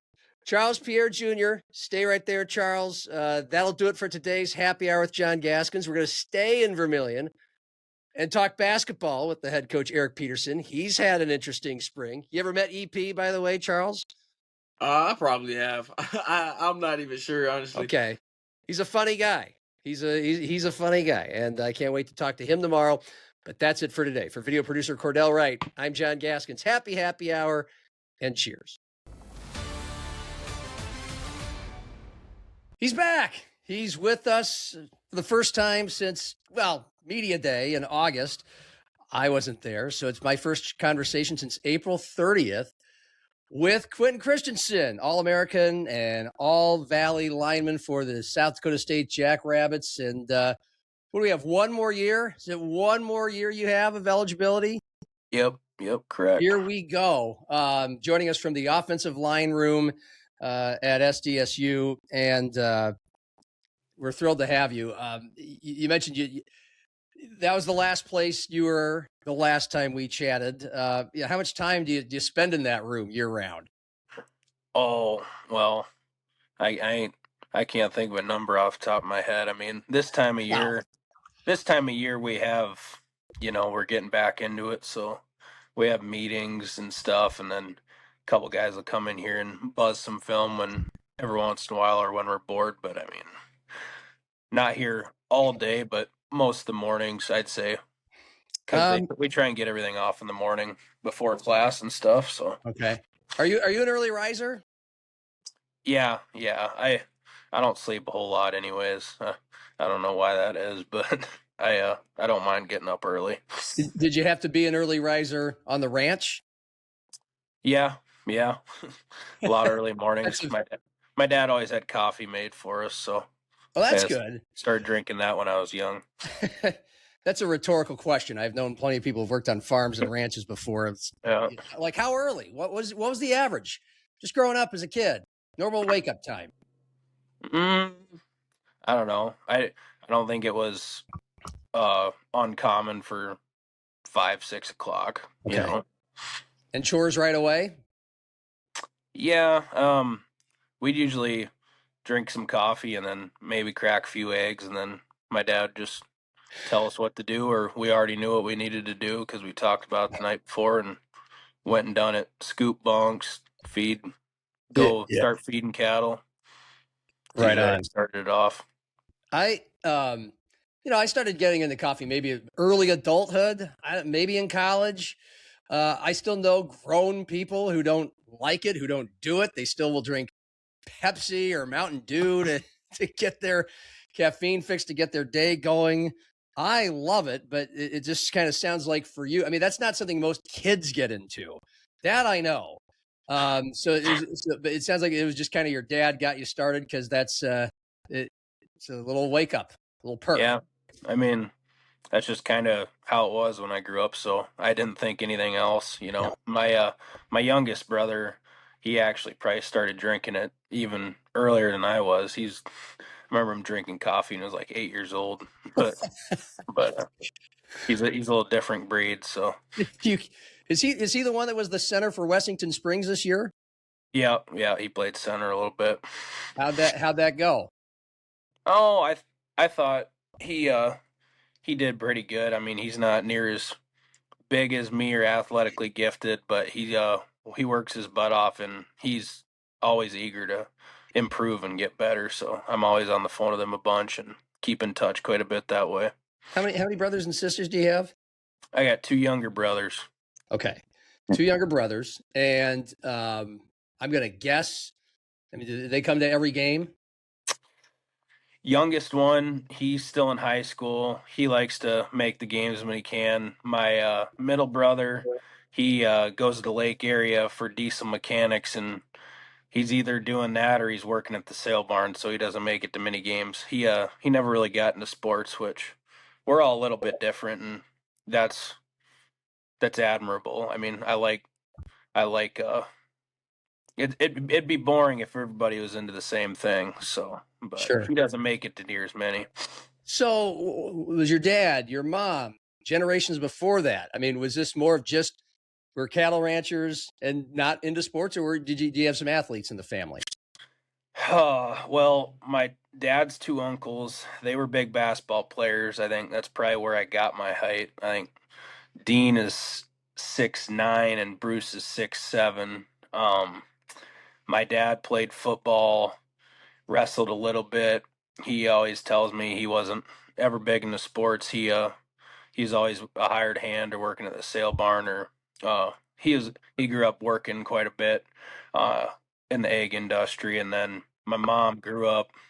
Uh, I mean, people think I grew up in the middle of nowhere. She takes it to another level. She kind of grew up in the middle of Miller, Wessington Springs, and Fort Thompson, all 30 miles from civilization. She grew up on a ranch. She actually went to country school, so till she got to high school. But she was actually a pretty good gymnast in high school and did powerlifting too. But Okay, all right. So yes, there's some athleticism and some strength in the family for sure. Have you learned more? This is it's kind of a broad question, but have you learned more about sports and being successful at athletics from your mom or your dad, or both? I think I wouldn't necessarily say from the athletic side, but one thing that they've taught me growing up, and it correlates directly with the ranch, is just kind of bringing that blue collar mentality everywhere with you. No one's gonna outwork you, whether someone may be more gifted than you at something, but no, you're never gonna quit. No one's gonna outwork you. So I've always kind of carried that with me, and that's something they've definitely taught me. And then obviously, I've met a lot of great people along the way that have offered a lot of their time. My mom's brothers, they'd be my uncles. They got me into the wrestling deal at a young age, and specifically her youngest sibling, Rodney. He invested a lot of time in wrestling, and that's kind of where I grew a niche for it. And then Adam Hockey was my high school wrestling coach, and then I've had all sorts of coaches, family, friends. There's a lot of people that have invested time into me that they didn't have to, and that's helped me grow as a person and a athlete throughout my career. By the way, mom as a gymnast and power lifter, that's, I mean, most people don't mess with their mom, but that takes it to a whole other level. Did that strike the fear in you a little bit? Oh yeah, I mean she's a tough gal. She's a saint for sure, but she's got a little mean streak to her. You don't want to make her mad. I wouldn't have never known about it, but I remember going through some boxes downstairs and I found a state powerlifting sixth place in, oh, it must have been 95 pounds or 100 pounds or something. And I asked her about it. She goes, yeah, I was in the men's powerlifting but she was a girl because they didn't have a girls division then. And she just did it because she enjoyed it and it helped with gymnastics. So that's how I found out about that. But yeah, you don't want to mess with her too much. How did those two meet, your mom and your dad? I believe it was after college, and my mom was just finishing up, and my dad was in his mid-20s, and I think they met at a wedding dance. But Okay. they'd known of each other. My dad used to deliver feed out to their place with his dad at a young age, so like he knew of the family, but they were 2-3 years apart, so they never probably spoke or much, but they knew of each other. Yeah, obviously, you growing up on a ranch is well documented. The wrestling, and you've mentioned how you didn't yourself. Correct me if I'm wrong. Lift a lot of traditional weights in high school because you were wrestling or steering or whatever. What, 300 or 400 pound calves, right? Yeah. So excuse me. No problem. Wessington Springs done a great job in the last few years. They just put up a rec center and a weight room, so definitely got the weight program going. But when I was there, that's not really something we did, and there wasn't a ton of people that there were to teach us to lift weights.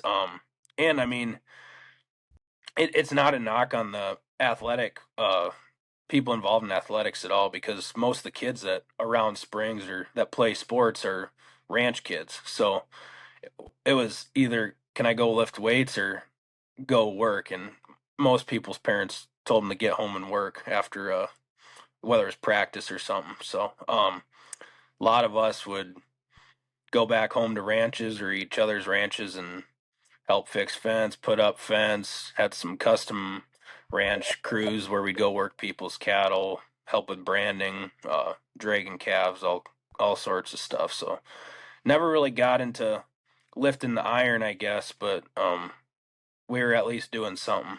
So. Yeah, I mean, I grew up a city kid in Omaha, so I mean, if chances are you're gonna get introduced to if you want to get strong and lift weights, it's the traditional get in the gym and lift the weights. But I've known plenty of people from rural areas where obviously you just kind of described it. You don't really need to. Plus, I mean, I have friends who've worked in construction or farming a lot of their lives, and they're in really good shape. They're strong. They have muscles, and they actually find going to the gym and lifting weights, which is so common to a lot of city people, a lot of college athletes, as boring, just because did you see it that way once you got to SDSU and now you're doing the traditional thing?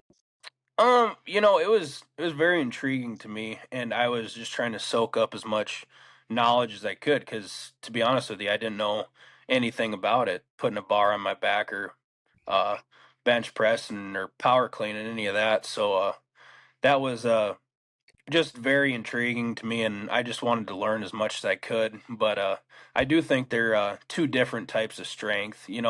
I do think working cattle, flanking calves, and wrestling are a different type of strength, and they kind of go hand in hand. That's more, I think, leverage based, and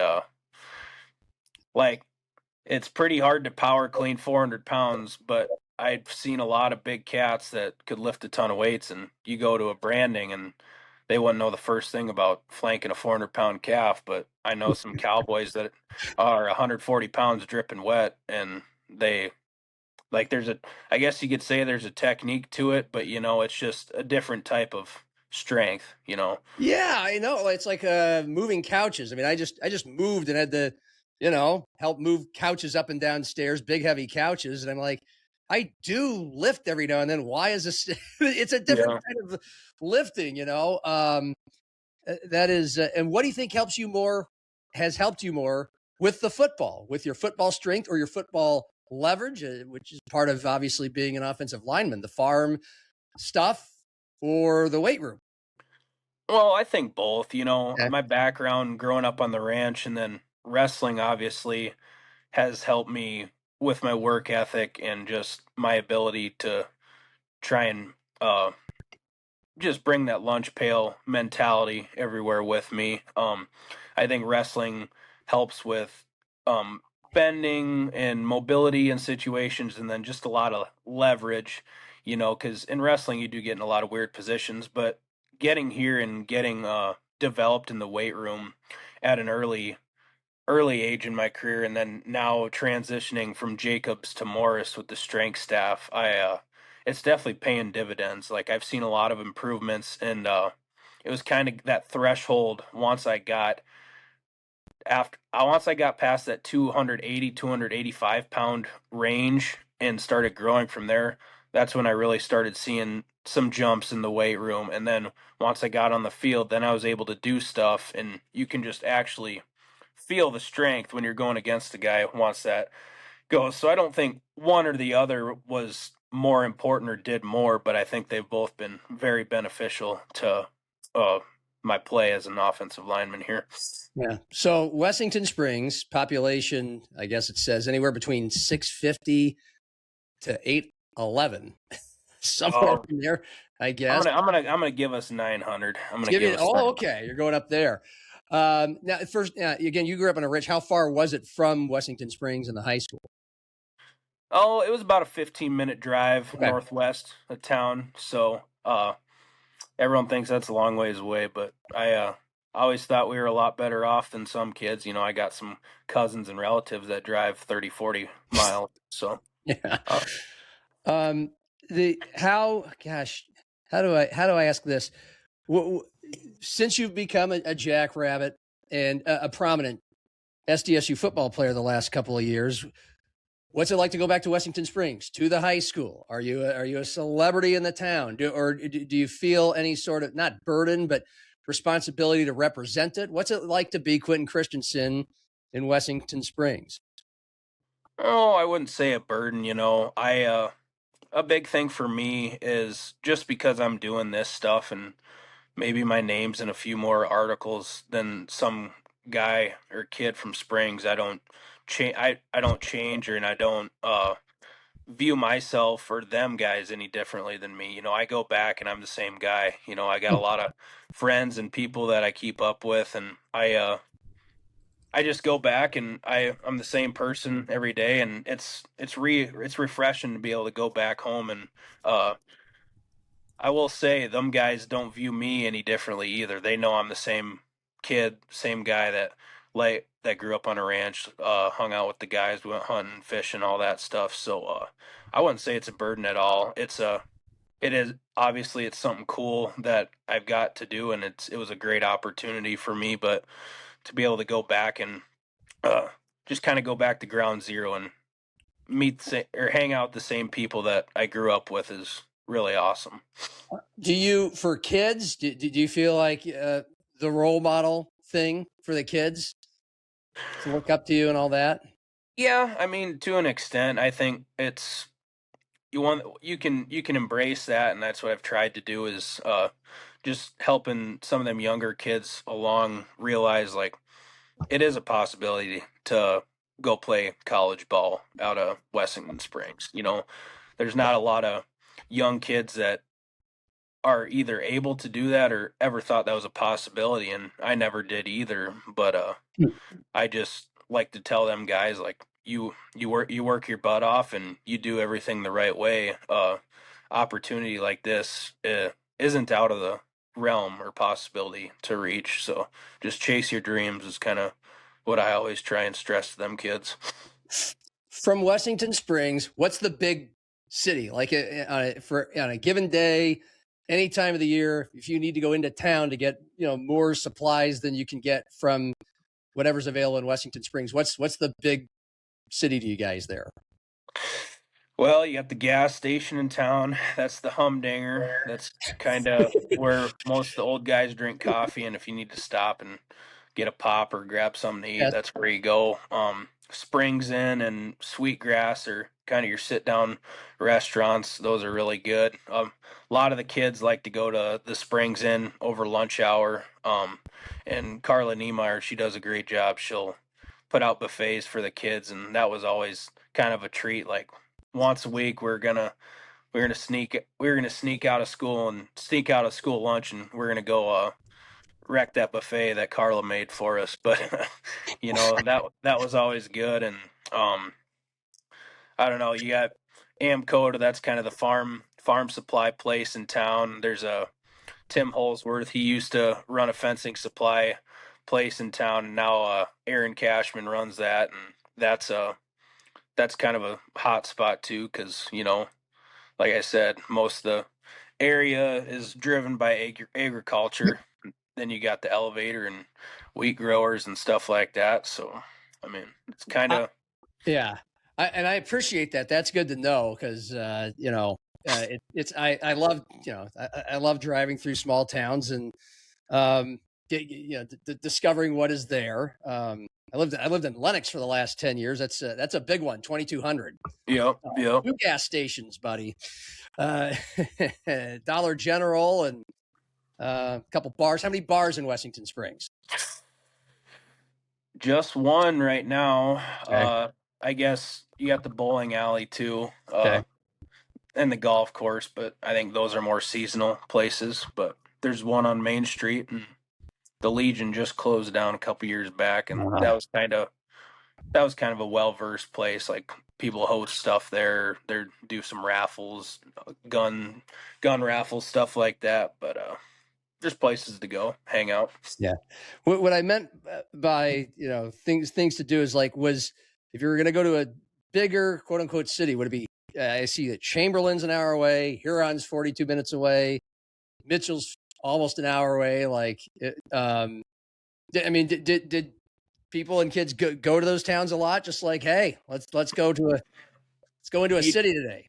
I'd hate to knock the big city life, but everyone thinks these small towns there's nothing to do, but that also means there's everything to do. So in my opinion, we had all the land and 30 miles all to us to hang out and drive all over the country. So we did a lot of hunting, did a lot of fishing. And I'm not gonna lie, we didn't go town to town really. A lot of the stuff we did was right around our area or ranches. I will say the hangar in Huron Thursday nights used to have all you can eat crab legs for like $20.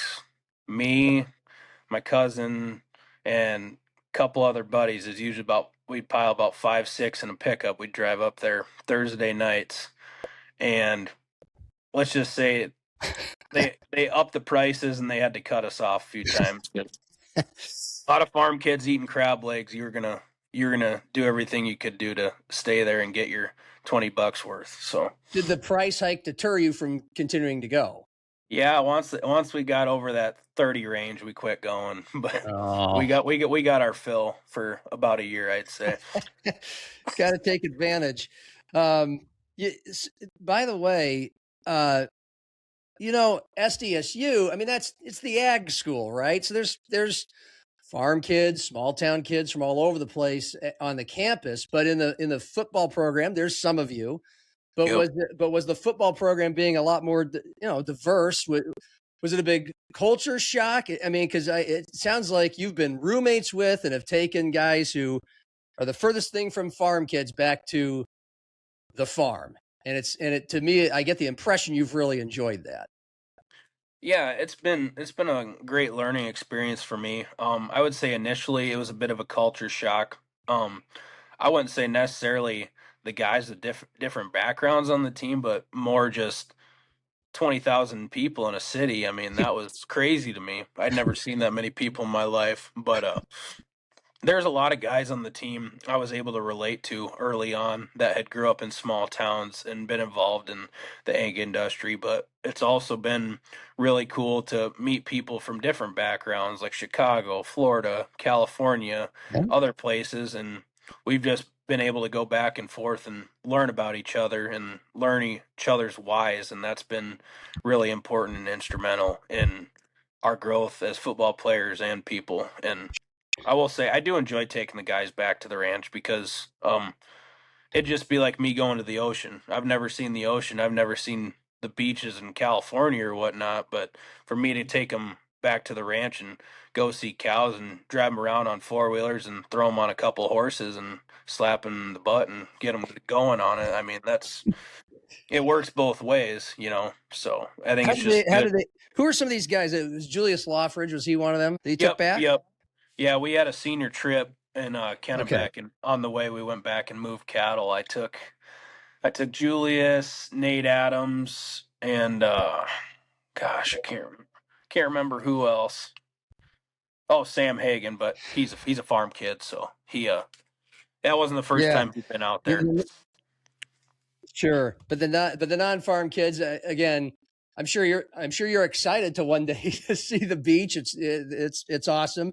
But what about them seeing that? I mean, did they have fun? Was it a whole new world for them? Oh yeah, they. I think were there some aha moments for them. What's a good story from that? Well, when I talked to them guys, they'd never seen that many gravel roads, and they'd never seen that much land without people on it, you know. And I just tell them that's the best part about this. Yeah, I mean, yeah, I mean, I thought you were gonna keep going. Sorry. Cows, land, no people. I think that's usually the most surprising thing to them. Yeah, probably kind of weird. I mean, I remember taking some Chinese foreign exchange students out to Pactola, Lake Pactola, out there in the Black Hills. Okay. And they're used to being on the beach in the ocean in China, where there's just thousands of people at the beach, and all the time, to the point where when you walk up to the beach, people are blocking your view of the ocean. There's so many people. So to them, it was just amazing. This tiny lake. It's a big lake, but it's tiny to them.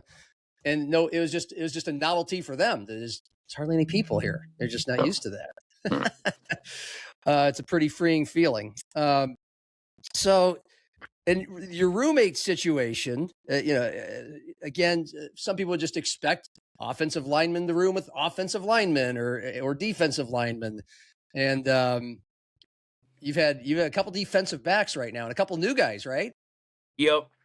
I just moved out of my place.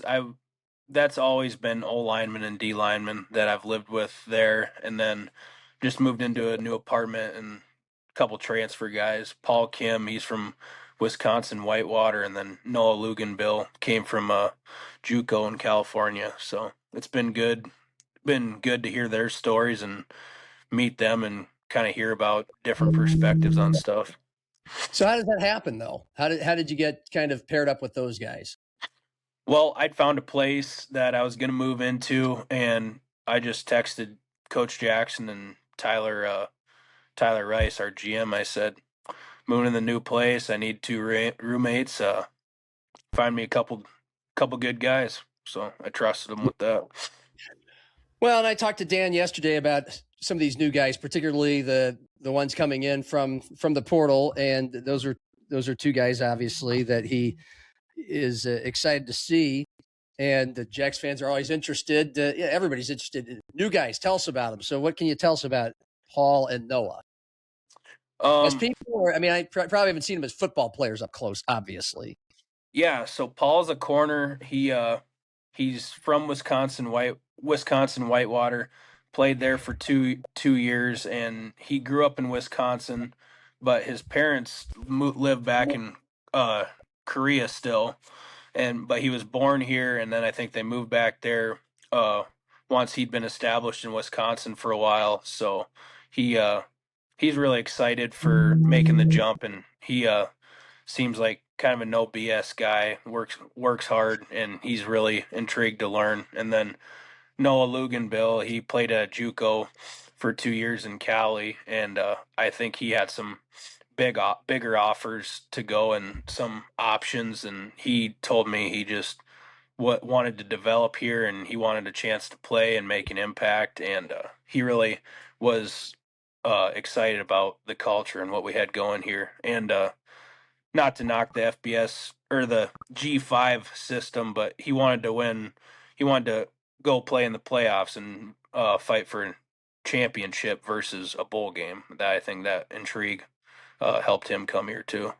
Sure. I mean, I know there's one player, gosh, I don't think it was Luganbill, but there's another one that Dan has mentioned that contacted SDSU, not the other way around. Just looking is a player who had been recruited to Colorado by Deion Sanders, eventually went to Cal Poly, one other place, and just wanted to come somewhere, just like you said, with the culture, with the structure, something a little more special, a chance to win a championship. And I would guess that you, going back to Noah, who had bigger offers, but had a purpose to go here, that you guys could, I mean, I'm sure you could share a little bit of your own experience. You haven't been somewhere else, but you've had the opportunity to go somewhere else. And I'm sure that was an easy thing for you guys to kind of immediately bond about. Or have you talked about that together? Yeah, I mean, we've talked about it a little bit, obviously I named Noah there, but everybody hears about some of the bigger names, but I mean, there's been 12, 13, 14 guys on our team that have been, I don't know, whatever you want to call it, contacted or had opportunities to go somewhere else. And,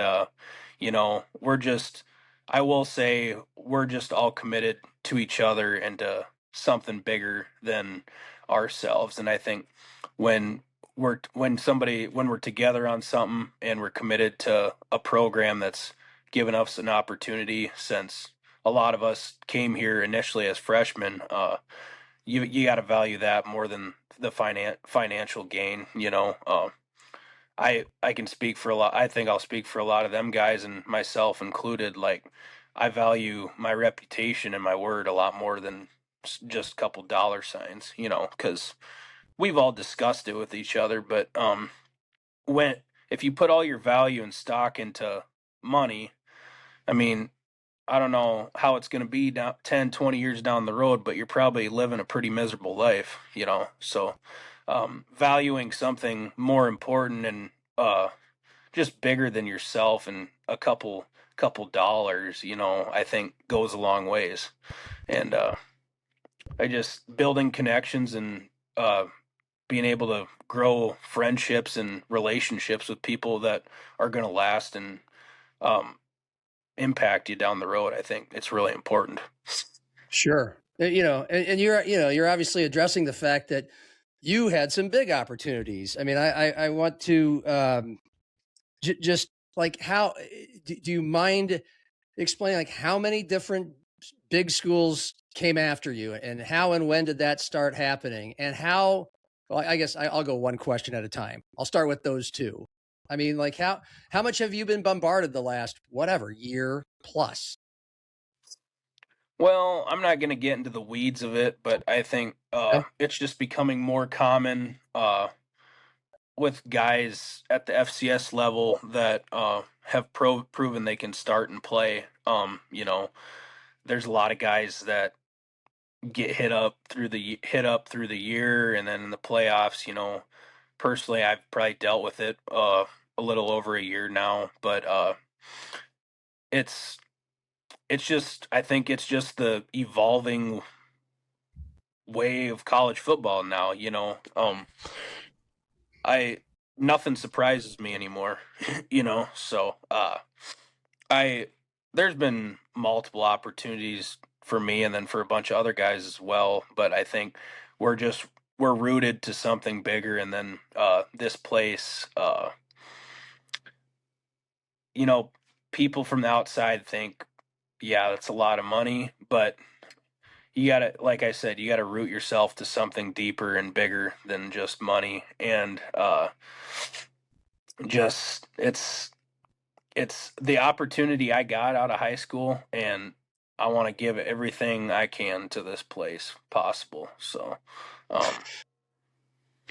Yeah. I mean, that's kind of you sound pretty firm in the answer, but you know that a lot of people, you mentioned it, are just, I mean, the responses, on social media, like, I don't, first of all, some people can't believe that you would get offered that much and turn it down because very few people would. It seems like obviously life-changing money. You've mentioned why that there are more important things than money, but how close, I mean, how much did you even, it would be human to at least consider it, that maybe you might still have great relationships and things more important than money at somewhere else, and also would get a financial benefit and also a chance to play at a quote unquote higher level before you get potentially to the NFL. So was there any part of you that harbored consideration for that? Well, I think when you first hear a number, it's probably just surprising, and you don't want to make any rash decisions. So assessing it and sleeping on it after a day. And I think a big thing that's been good for us is when something happens like that, or you get an opportunity to take an offer like that, we communicate with each other, and we communicate with Coach Jackson, and just giving that some time to really sit. And then when you talk about your goals and your values with your teammates and your coaches, it becomes a clear picture once you really think about it. Everyone says life-changing money, but I think the way we've talked about just kind of the way the portal is and all that, yes, there's a lot of money to be made there, but everyone's goal here is to make it to the NFL. And I'll say, no matter what you're going to get paid, unless you're Dante Moore from Oregon, you're not going to get rich in college. You can go spend that money pretty quick nowadays. So I think everybody's goal is the NFL, and I think just understanding what everybody's values and goals are, and then once you hash it out and actually talk about, well, half of this is going to Uncle Sam, and then where are you going to put it? Okay, you can maybe buy a house, you can maybe buy a vehicle, you can pay for rent, you can go buy food. I mean, after that, you can spend that money pretty dang quick. So I think just an open line of communication with coaches and your friends and your players is good. And then I think once you assess all that, it becomes pretty clear what decision you need to make. I'm not arguing with you, but Chase dropped that Uncle Sam line, and half of it goes to the government. But it still is a lot more than whenever you might be getting NIL from South Dakota State. Half of that's going there too. So you know what I mean? It's still, obviously it's been hard for some guys to turn down, and but clearly you're about other things. Well, ultimately, a lot of guys want to love South Dakota and want to come back here. So, like I said before, your word and your reputation is important as well. Going and grabbing a few dollars might sound good in the short term, but a lot of us want to come back here and have families here, get jobs here, and I think building them connections and relationships is more important than getting paid. Sure. Did you lean on Chase at all and have discussions with Chase about this as you were both kind of getting offers? Yeah, we've talked about it. Him and I have gotten a lot closer the last couple years, and he's a really good dude to talk to. But there's so many other guys. Logan Green's been good for me. I've been really tight with him since we came in here. Colin McShane, Coleman Coons. There's a lot of guys that are really good to talk to. John Pika, he came from DW. He's as soon as he's came here, I've really been able to lean on him and talk to him. And I think that's just the way it is. I could name 30 more people, but that's just the way it is here. Guys come here and acclimate so quick. And if you buy in that ability to grow friendships and relationships, no one's too good or too bad for you to talk to. Like everybody's tight knit, and then obviously our position coaches and Coach Jackson are just amazing and want what's best for us in terms of not just football players but men as well. So yeah, I mean, Dan, go ahead. Sorry. I'm just saying, like building a great foundation and then a brotherhood, like it's very important. So there is no surprises or confusion, just a strong foundation to lean on. Yeah, and I talked about that with Dan a lot yesterday, about him having those conversations, and they don't just start with, in his mind, hey, Dan, I got offered X amount of money to go to this place. It starts well before that with establishing a close relationship where you feel like you can trust your coach and go to him and talk to him about that sort of thing. And of course, I have to ask you the big money questions, and other people putting themselves in their shoes, in your shoes or Chase's shoes about that sort of thing. But in both of your cases, and I'll just ask you about you personally, you've already mentioned that, being a man of your word. Did it feel like you just, was there a party that felt like there really wasn't a choice? Not only because you like it here so much and it's something special to you, but because you and Chase were kind of the famous frontline guys once Jimmy left and there's no coaching staff, and you guys had made the decision not to go there with him and to help start somewhat anew with Dan here. Was there any, I put myself in your shoes and go, boy, it'd be tough to turn my back on something like that just a year later. I wouldn't make it. I wouldn't see, it's not like I felt pressured or burdened in a way, because I was very passionate about helping keep our team together. I think you always have a choice to make in life, and I kind of always go back to Coach Stiegelmeier all the time used to say, make the right decision. And, however people want to interpret it and however people view what's going on in college football and whatever, I just have always kind of leaned on those words, because ultimately Coach Stig gave me an opportunity out of high school that I didn't think was possible. And his foundation that he has grown since the 90s has helped me grow as a man and a person as well. I think everyone has a decision, or everyone can make a choice, and I don't think it's a bad one, whichever you decide. But I do think it just goes back into leaning on the people you love and really care about, and then also how you feel inside. What are you deeply rooted by, your values and your goals and whatnot. So. And how much this time around, because again, I'm sure some new offers came at you after this season. They were coming at you before the season in last spring and again now. But I mean, how much of this is the unfinished business portion? It wasn't it wasn't the season that you guys had hoped it would be, and you get one more crack at it. How much of a part of you staying is that? Obviously a lot. I think a big thing is me wanting to finish my career out here, finish my degree out here, finish my football career at SDSU with the guys I came in with. I think there's probably 9 of us left in my class that were here when we got here as freshmen. That's a big part as well.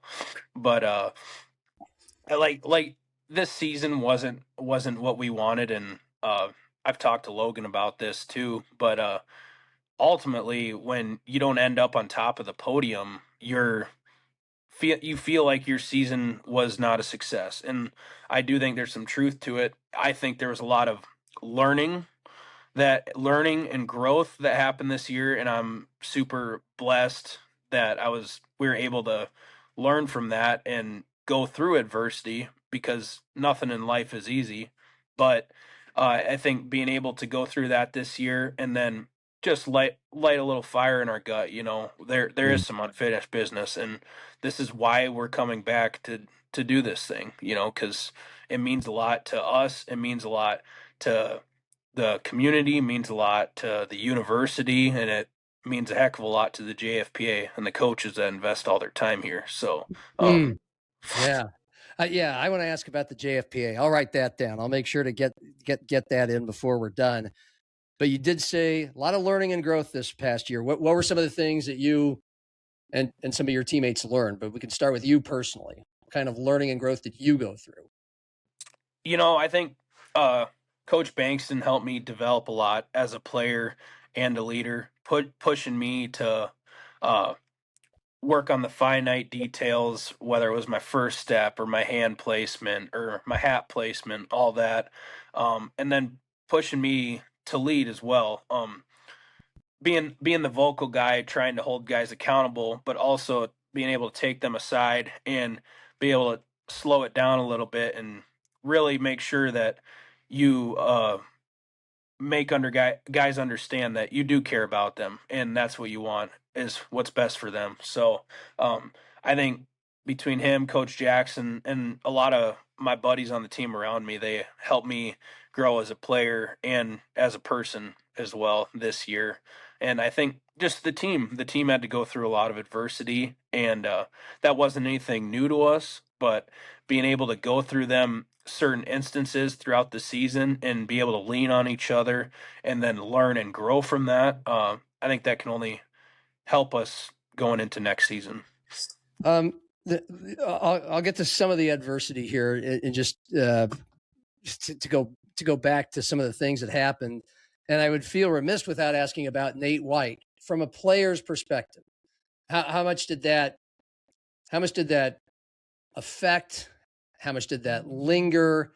What was that like to go through as a teammate? Because I went back, I listened before we chatted today, our chat in April. And when I asked some of the new guys that were joining the team this past year, who's like popping at spring practice, and Nate White was the first answer out of your mouth. So yeah, how large, how heavy was that? Well, first off, Nate was a great kid, and he was going to be, he already was a phenomenal football player, but getting to meet him, and I don't know if I told you before, but like meeting him, I didn't really know what to expect, and I invited him over to the house for a fish fry, and he was listening to country music and Tom Petty, and we were just able to relate right away, and that was really awesome for me to see a kid from Milwaukee and be able to click with him that quick. But he was kind of a light, I'd say. Like, he always had a smile on his face, and he just kind of was able to attract people because people always wanted to be around him. But I think when he passed away, that was really tough on the team. But I also think it was phenomenal how everybody responded so quickly and was able to lean on each other, and we're able to open up with each other and talk to each other and just be there for everybody. And we talked about the next day, and we're like, Nate wouldn't want us to pout around and hang our heads. Like, we're gonna go finish this work. We're gonna go do this workout. It might be tough on us, but that's what he'd want us to do. And because he loved football and he was so excited for the season. So I think throughout the season, we carried that kind of with a badge of honor. Like, we're going to do this for him, no matter how it goes, no matter how tough it gets. So, losing football games, losing reps in football is tough, but it kind of puts life into perspective that there are more important things out there than just a game, so. Yeah. And then certainly a different kind of loss from both a human life and also a football game, but just losing Chase Mason to injury. Obviously, things changed results-wise for the team once that happened. But take me back there, and as a good friend, and again, kind of a fellow leader of the players, explain as a lineman blocking for him after a 7-0 start, what that was like to go through just with Chase, not necessarily with how it affected the offense. I'd love to hear about that too, but just with Chase, knowing how long he waited, how hard he worked, the things he went through, and then bang, mid-season, and right before a huge game, it happened. Yeah, it was like you said, it was tough on the offense. It was tough on the team losing such a good leader like that. But he was consistent every day. I knew it was weighing on him and it was hard on him because he felt like he had to be there for the team and he felt like he was letting us down, which you have an injury like that, it's tough because you beat yourself up and you can't push it or do anything about it. So I knew that was really tough on him, but he remained constant and leading and helping the younger guys throughout that process.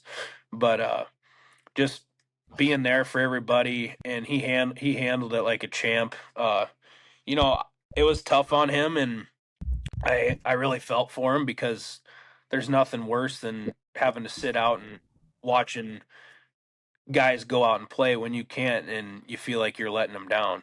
So that's difficult, but I do think he handled the process the right way, and it was like I said, I talked about adversity and learning and growth. It was great for the team ultimately to have to go through that for Jack Henry's development.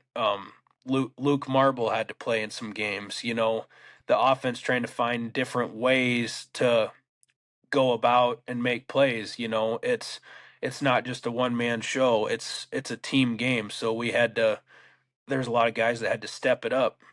So I think that was good for just everybody to have to go through that and come out on the other side stronger. What were some of the main issues in that 4-game stretch when you were losing those games? There's some things going wrong. Like obviously we had some tough games, but I think ultimately it came down to lack of focus issues because there was a lot of instances where the team didn't beat us, we beat ourselves. Miscommunication, lack of focus errors, lack of discipline. And you rack those up. 1, 2, 3 of those things happen in a game. It can change the entire course of how a game goes. So I think just honing in on those details later through the year and now going into next year is going to be very vital. Just having to really focus because everybody at this level and the FBS level and even the D2 level, everybody's playing college football for a reason. Everybody's good, everybody's athletic, everybody's strong, all this, all that. It really comes down to discipline and focus, and then executing the assignment that's given to you. So, that's really what it comes down to. Was it a little harder to focus and communicate compared to the first 7 games because you're kind of having to adjust to in some ways to a different quarterback and maybe to a different offensive scheme or strategy because it was a different quarterback? I mean, was that part of it? No, I wouldn't say that. Regardless who it is, it's always a next man up mentality. So just I don't think those were reasons for focus issues. But just you got to treat every game the same, and no game's bigger than the next. So yeah, I thank for your time. So I'd love to talk about both the UND and the New Hampshire wins, especially getting Chase back for that New Hampshire win in the playoffs. But the UND win was special. You're able to do it without him. What are your most vivid memories that you always take with you about that game, considering where things had been at coming into that with the 4 straight losses and knowing you might need to win that game to make the playoffs, and then how it unfolded? Yeah, I mean, everyone knew it was do or die at that point, and everyone kind of had a feeling, a sense going into that game that, hey, we got to leave it all out on the field no matter what happens, because if we lose, this is the last one, and if we win, we buy ourselves another opportunity. So we were in a real do or die situation, and then everyone, like I said, there was adversity in that game. There were some penalties. There was some lack of focus issues. I got kicked out of the game. I had to go sit in the locker room. It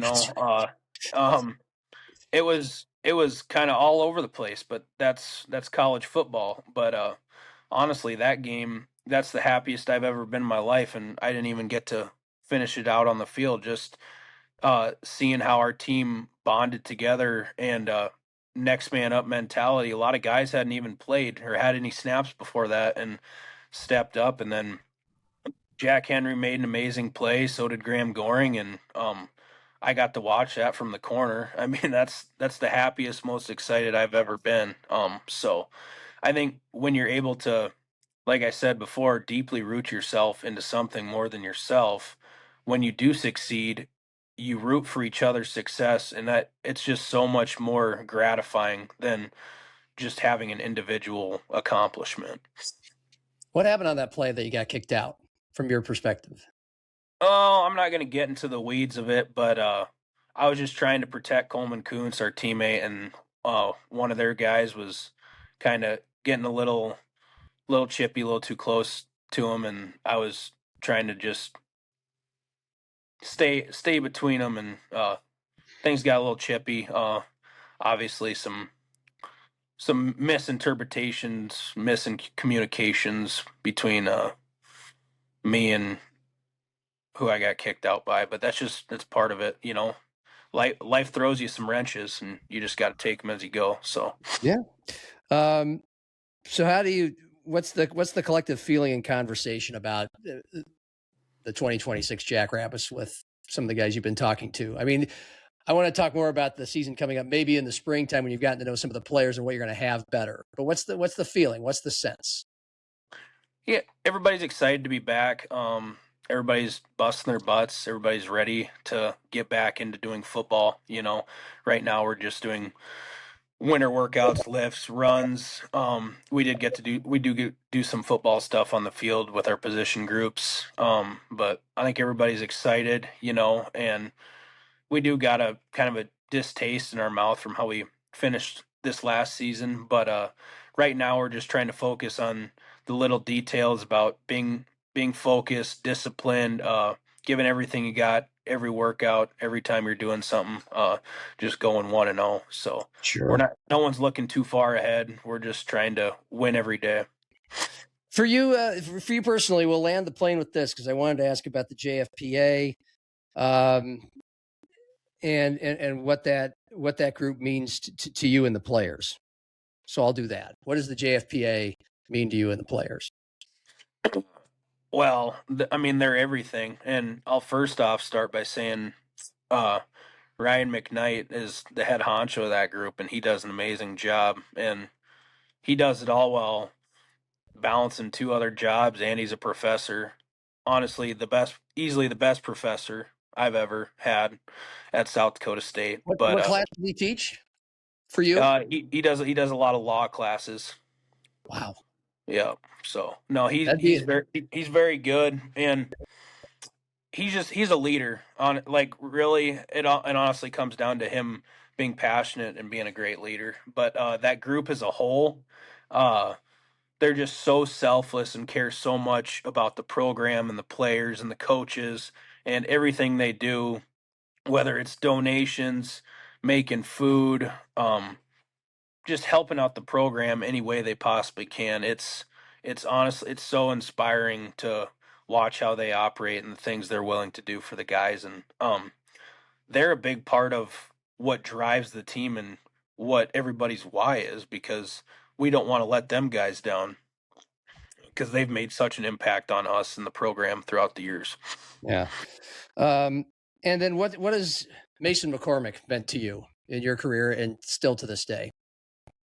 Yeah, he really took me under my wing at a young age, and I guess he saw something in me that maybe I didn't even see in myself, and he pushed me as a person and a player and really helped me grow and develop throughout the years I was here with him. And then now it's kind of grown into a friendship, and me and him are good friends and talk a lot all the time. But I still ask him for advice all the time just because he's super knowledgeable and he's great at what he does. So yeah, he's been very impactful to me and this program as well. How did he teach you not only maybe to play lineman, but also to lead? In what ways did he teach you to be a leader? You know, I think it started with just doing everything the right way. And if you're going to do something, do it 100%, or else there's no reason to do it at all. So just watching his passion and work ethic really inspired me and made me want to be like that, you know. So it kind of goes to knowing the way, going the way, but showing the way as well. So that that really helped me throughout my career.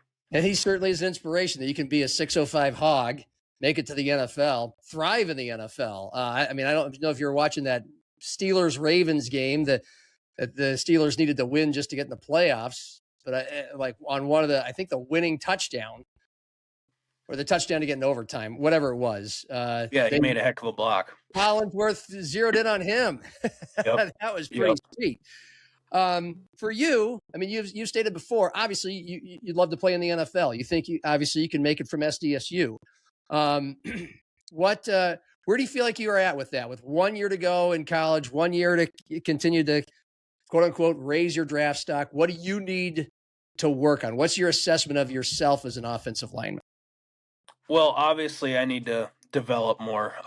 And that's what I try and carry with me every day, is just try and improve each day in everything I do. I think in pass pro, I really need to work on, especially in 2-minute drills, just making sure my posture's good and not leaning and lunging for punches. You know, you can get excited at times, get tired, and you want to lunge into a punch. So I want to really work on refining my pass pro, independent hands, being square, really quieting my upper body all the time. And then in the run game, I just want to dominate more one-on-one run blocks, whether it's inside zone, power, climbing up to the second level, whatever it is. I want to dominate every rep I can, and just prove to the guy across from me that he can't hang with me. So I think putting that stuff on film and just improving on the little things, that goes to hat placement, footwork, hand placement. The little things is what helps you grow, and when you're able to do that. But I think working on the little details and just having that improvement mindset, just knowing you haven't ever made it, can help me get there. We'll end it on maybe the toughest question of the whole discussion that I'll ask you. What's your favorite Tom Petty song? There's so many ones to choose from. Oh God. I'm sure you've been asked this before. Anybody who likes Tom Petty's asked about how. Yeah, I don't know. God, I'll just say I like them all. Oh, come on. Don't be a politician. Is there anyone that's most meaningful to you? No, he's a good singer. I like them all. All right, Quentin, appreciate your time. 1 full hour. We're thrilled to have you back. We're thrilled to watch you and see what becomes of the 2026 Jackrabbits. Thanks for joining us today. Yeah, I appreciate it. Have a good one. Stay right there. That's Quinten Christensen, and that's it for today's Happy Hour.